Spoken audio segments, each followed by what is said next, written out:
Good afternoon, listeners, and welcome back to PW Grocer's Environmental Echo. I'm Paul Boyce, President and CEO of PW Grocer and your host for today. And I want to welcome you to join us with Dr. Chris Gobler in our second half, or our second part of our two-part series of our discussion with him. Back to the wastewater component. My firm, as environmental engineers, we are routinely involved in the design of a variety of wastewater treatment systems, down from single-family residential stuff to regional applications of sewering, and treatment plants, to try to mitigate some of this nitrogen issues here. What do you think? What's in your opinion? What's the best way to address, the wastewater aspect of the nitrogen? We mentioned all these unsewered homes are on septic systems. A lot of them are outdated and they're not working that great, and they don't really remove a whole lot of nitrogen. Yeah. Well, the old systems, frankly, we don't think they move any nitrogen, or very, very little. So, I think the solution is going to be largely on-site systems, with some opportunities for sewering. And the reason I say that is just because all the economic studies that I've seen essentially show that, if you're going to, for example, as I know you're aware, in the Massac Shirley Peninsula, there was federal funding, and they've got hundreds of millions of dollars to build a new sewage treatment plant and hook up new neighborhoods to that sewage treatment plant.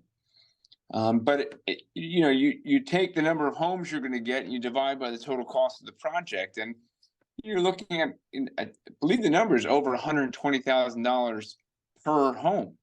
And Suffolk County's Reclaim Our Water site, if you look at what they're quoting for an on-site system, it's the quotes are $20,000 for 3-bedroom, $25,000 for 4-bedroom. Now, in the end, and it can be more than that, of course, particularly if you get a tricky install, and sometimes it's easy. Those numbers are probably the ideal case scenario. But I guess no matter how you slice the pie, you're going to get more bang for the dollar, more bang for the buck, with the on-site systems. Now, there's probably makes sense in areas where there's already sewage treatment plants, to extend, and plants the capacity can be increased to extend sewer lines, and there may be, it may be a more cost-effective approach in that case to upgrade the plant, extend the sewer lines, and you're going to get more homes up there. And of course, sewage treatment plants, once people are connected, at least the homeowners need to do anything, right? Let's have to pay their sewer bill. You got it. And I was happy about that. Right. Yeah, that's obviously an additional cost. Yeah. So, well, on that topic, the Center for Clean Water Technology, are you guys looking into any newer or more innovative alternatives besides like septic systems and sewers? Yeah, well, we're looking into, and actually we've pursued a variety of approaches, and they run the gamut. I think I could essentially put them into two buckets, I guess. And one would be addressing on-site systems, and then the other would be addressing what we would call legacy nitrogen. And so, for example, we have designed our own septic system called the nitrogen removing biofilter. This was provisionally approved for installation by the public by Suffolk County earlier this year. It's actually the best performing system tested in Suffolk County when it comes to nitrogen effluent.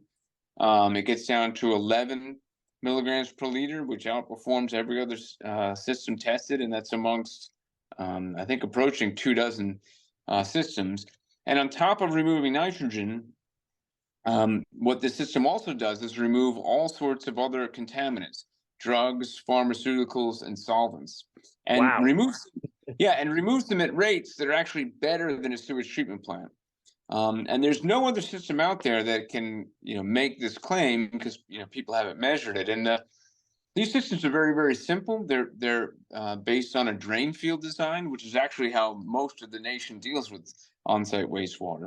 But it's the idea of having a drain field that's a layer of sand with a layer of sand and wood chips underneath. And it's that layer of sand that has lots of oxygen in it, and that's where we get the removal of the contaminants. It also converts ammonia to nitrate, and it's in the lower layer with the wood chips that is in an anoxic zone or an anaerobic zone where we get the denitrification. So we're very excited about that as one of the approved IA systems. We've also developed something called building off of the idea of the wood chips that we use in the NRB. We've developed something called a wood chip box, which is essentially what we call a polishing unit that can be installed on any commercial IA system and can get the nitrate in many cases down to almost zero. So, the other systems, maybe they get down to 15 or so. But so any of the nitrate that's in that leftover, this can wipe that out. And then both of those we've done installs, and we've got, for example, about 30 NRBs installed thus far. We're looking to get many more. And then we're also innovating on additional designs. We have an all-in-one sort of box system that we're working on right now. It's called Flex Treat. It's not ready for installation yet, but it's doing very well. We're getting 10 milligrams per liter with that, and we're hoping to be able to spring that on the public in the near future. And we're also looking into what we call septic retrofits, and the possibility of, if someone already has just a septic tank and a leaching ring, are there ways to really not have to take that out and just work with what's there and upgrade that and make it function better for removing nitrogen? Man, that is really cool stuff. And I've heard of the wood chip stuff before, but my follow-up question is, obviously it's organic. Does it degrade over time? How long do these things last? When do you have to regenerate or replace the wood chip layer? Yeah. So first I'll the first thing I'll say is that wherever we have the wood chips, it's always in an area that's devoid of nitrogen, right? Because we want denitrification that only happens in the absence of nitrogen. And as it turns out, the organisms that would break down wood chips would be bacteria, maybe fungus. If they have to switch from aerobic respiration to anaerobic, which they do because it's anoxic, their rates of metabolism drop 20-fold. And so because the microbes are growing 20-fold slower, the rates of that wood degradation is slower as well. And I always like to give the story that I've been to places before. I actually in Europe, a place called a fjord, which is like an estuary there. Bottom of those estuaries tend to be anoxic because there's a still at the end of them. And so anyway, I went to visit one of those once in Denmark. There was a museum on the fjord, and they had a Viking ship in that museum that looked just like a Viking ship, right? And it was 1,000 years old. And the reason that the wood was still intact is that because it was down in this anoxic fjord. And I heard a parallel story about a ship pulled out of the Great Lakes recently as well. Oh man, that's awesome. That's really good to hear. So this, I'm not going to say anything's indefinite, but that makes me feel, as an engineer, we go to install these things, telling people that it's going to last a lot longer than you think. So yeah. And I'll also just mention the wood chip box, which we have a variety of the nitrogen-reducing biofilter, where we have a sand layer that goes right to a box or the box that goes onto an IA system. The box is built, and the motivation for it is that you can actually access those wood chips. So if there were some point in time whether you felt that the wood chips were not functioning optimally, or if you ran into some sort of hydraulic issue, you could actually go in, open up the box, and you can take out those wood chips and replace them. Even better. All right, so we're getting close to the end. I don't want to take up too much more of your time, but there's one more area before we wrap up. Lake Agawam in Southampton. That's called press lately. My office has been, on the fringes of it and whatnot. So we're really interested. We're really excited. What's being done out there to improve the water quality? Quickly, if you can just tell us, what's really the issue with the lake? Yeah, so Lake Agawam, like actually all the water bodies in Long Island were built during the last glacial retreat, right? So it's like it's right on the ocean there, and it was carved out by a glacier, and at that point had just like an ocean beach would, just sand on the bottom, and it was beautiful lake. And I even know people that as early, I know a man, Tim Corwin in Southampton. His grandfather had swimming lessons in Lake Agawam, right? So it was really, it was a publicly used lake. But in recent decades, it's really degraded. And I brought up the idea of the sediment in the glacier because now instead of having sand at the bottom, there's, in some places we think 10 feet of mud that's just been accumulating for thousands of years.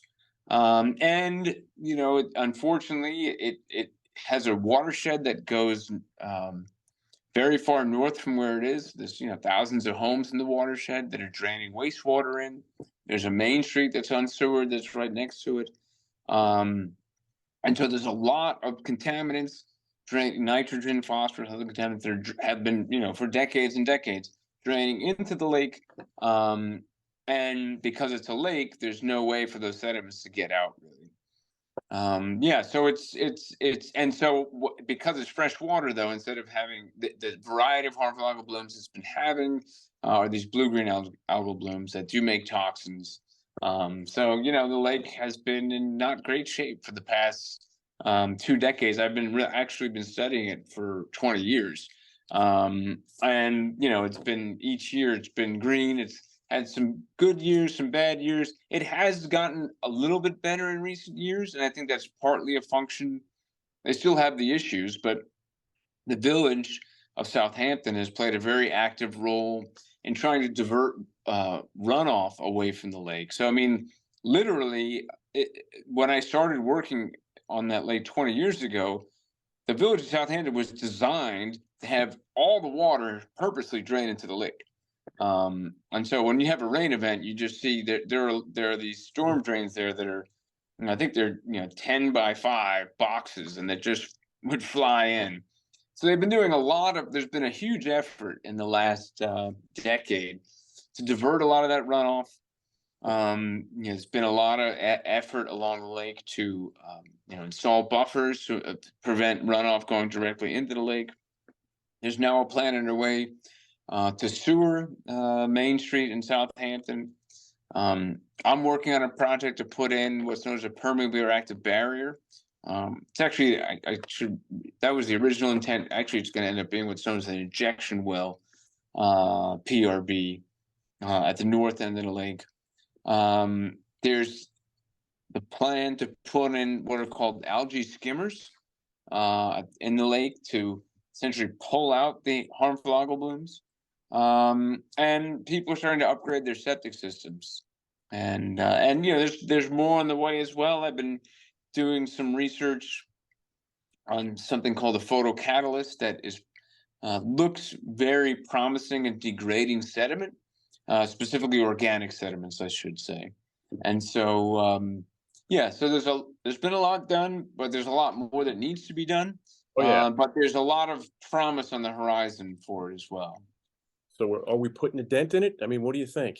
Yeah, no, for sure. But we've definitely seen that, there were not 5 years ago or so. I mean, there were some events there that were just plain old scary. Like we'd get the numbers back on blue-green algae and their toxins, and they were kind of like, did someone make a mistake here? Because it was, it'd be like orders of magnitude bigger than what we've seen in other systems. But that's sort of, we haven't been seeing those astronomical events. So the blue-green algae are still there. They're still too high. There's still blue-green algal toxins.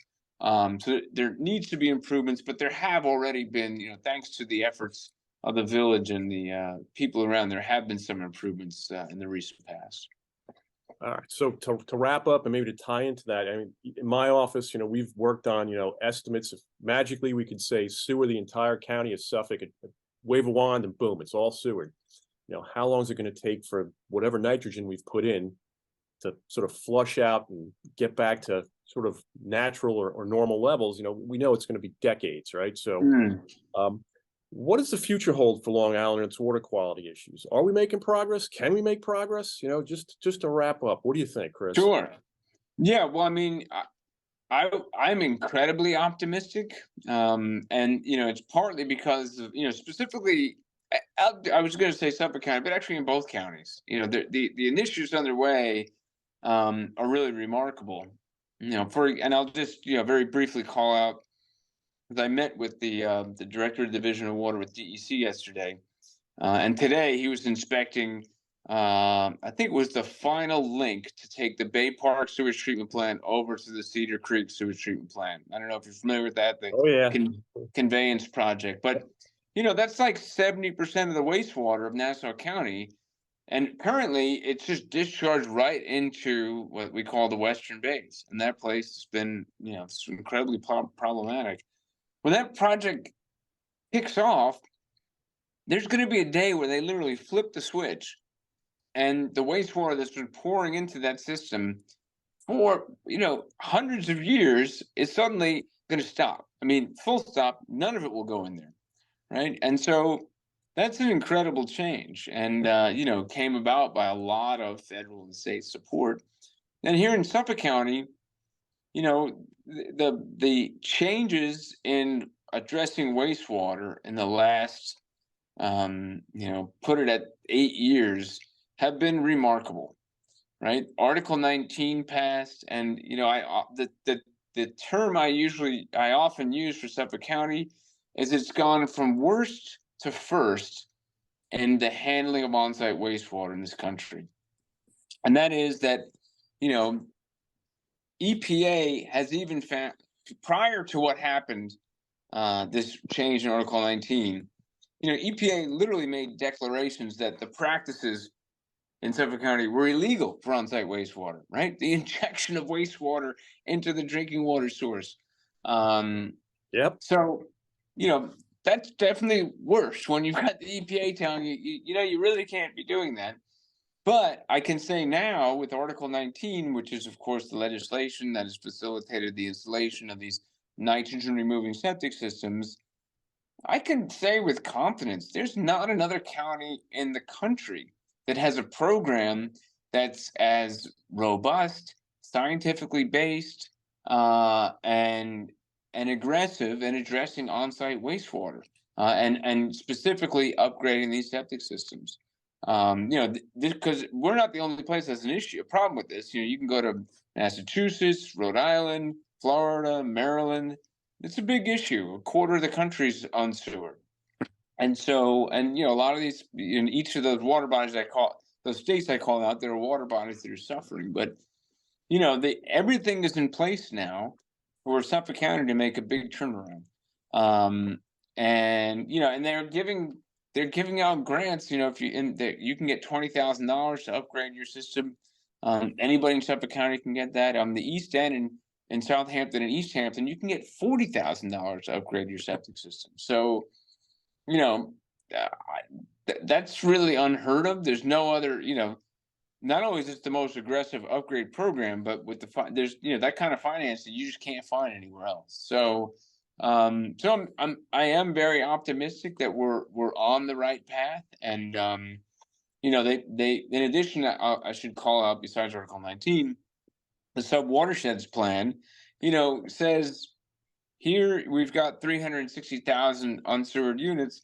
Here are the 200,000 that we're prioritizing, right? And if you look at the map for where they're calling those out, it's an ugly map in that it's totally not, it's not like we'll just draw a line here, right? They use incredible science to draft out these watersheds to say, okay, step one, make sure we're protecting drinking water sources. And then step two, what water bodies are the most sensitive? And, it's very, very clear the South Shore of Long Island is the one that's really taking the biggest hit from wastewater because it's so shallow, right? That you're not getting the dilution. And it not only is it the shallowest, but as it turns out, it's got this minuscule tidal range. It's a 3-foot tidal range when you go from Shinnecock Bay all the way into Nassau County.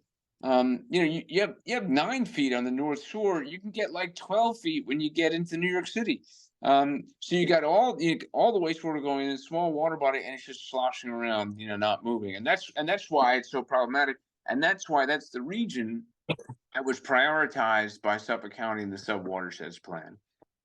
So it leaves me optimistic. I do think we've made incredible progress, and we also are you mentioned the decadal time path for that water to get cleaned up.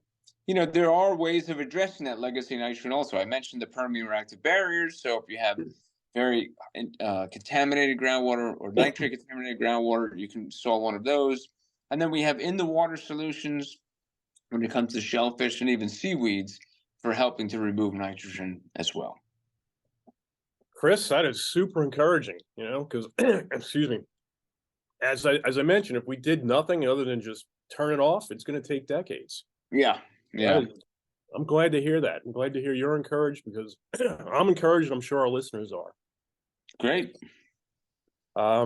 Before we wrap up, anything you want to add, or anything we didn't talk about that you think is important to mention? No, I think we covered it. We've got problems, but we also are in a good spot for solutions. So and like I said, that leaves me optimistic. That's what I like to tell my engineers. Don't just bring me the problems, bring me the solutions. So that's a good way to end it. All right. So I just want to say thank you, Dr. Chris Gobler, for joining us today. It was great having you on. You're very insightful and real good information on these topics we covered. To our listeners, again, just to wrap up, this is the PW Grosser Environmental Echo podcast. I'm Paul Boyce, your host, the president and CEO of PW Grosser. And again, one last way to get a hold of us is through our website, www.pwgrosser.com/podcast. And again, I thank everyone for their time today.